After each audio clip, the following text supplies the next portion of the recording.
building has been shut down, a major investigation is underway, and now we are getting more disturbing news. Let's go right to Tom DeVries tonight live. Tom? Pete, I'm at the Department of Health Services laboratories in Berkeley, where they have finished checking the blood samples. They now have confirmed 3 more cases of Legionnaires' disease among the people who work for the Social Security Administration in Richmond. The cases are not all current. Some of these people were ill over the summer and have recovered, but they all date back to the period of time when people started to get ill, and the first indications were that something might be wrong in the building. And the discovery and confirmation of 3 new cases, now a total of 4 cases of Legionnaires' disease in the single building, virtually ends any question about where people were exposed to this disease. The people got Legionnaires' disease in the building. 1,200 people work in this Social Security office in Richmond. 12 of them have been seriously ill since last April with suspicious symptoms. Today, doctors said at least 4 of those 12 had Legionnaires' disease. We've confirmed an additional 3 cases as of this afternoon as having had Legionnaires' disease this summer. So that brings the total for the outbreak to 4. This is stuff just out of the laboratory, and we haven't been able to begin analyzing by where people are and patterns such as that. Dr. Rutherford's Berkeley laboratory continues to look at blood samples looking for other cases of Legionnaires' disease. At a makeshift office in Richmond, public health service workers are examining social service employees looking for other health problems. I'm going to go have a checkup right now. I have a cold, I guess it's a cold, and go see if whatever, have it checked out. I was a little concerned. The family's kind of concerned, so I'm going to go check it out and see if it's just what I think it is. The cleanup of the Richmond office building will continue, concentrating particularly on its ventilating system. That was as planned.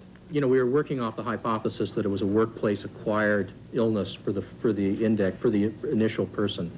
And we basically now feel that that the data are much more strongly pointing in that direction.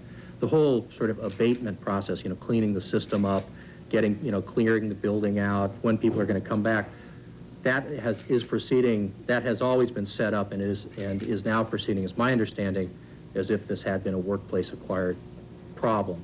Social service employees who have been most ill include Rosalind Sheffield, who died in an Oakland hospital on Monday. She had Legionnaires' disease. Margaret Thomas, who is hospitalized in Richmond. She is critically ill with encephalitis and possibly pneumonia. And Barbara Lopez, hospitalized in good condition in Vallejo. She has pneumonia. There could be more cases of Legionnaires' disease to be revealed later. Dr. Rutherford said that the historical search has not been finished now. They're looking back into longer periods of time, seeing who was out sick, looking into the records to see what they were sick with, checking into the symptoms and looking at their own doctor's records. The other problem is that there's a 10-day incubation period for Legionnaires' disease. The building was just closed yesterday, so there's another entire week during which people who were exposed to the disease late could still come down with it. So we have a week to worry, and particularly on behalf of the people who worked in that building until yesterday. Pete and Suzanne? Which brings up another little problem, Tom. What do they do in that building? Is this going to affect checks? I mean, what happens? This is a very good question. They said today, and we've been asking this question for several days now, they said today that if the building is reopened within the first couple of days next week, there is no interference with the operation of the Social Security system. After that, said Ms. McMahon, the regional commissioner, they'll have to look for other space. In other words, they'll have to start switching some of the efforts out of there. But for the next few days, Social Security is all right, as far as that's concerned, Pete. Okay. All right. All right, We'll be Tom. checking back, Tom. Good afternoon, everyone. I'm Ross McGowan.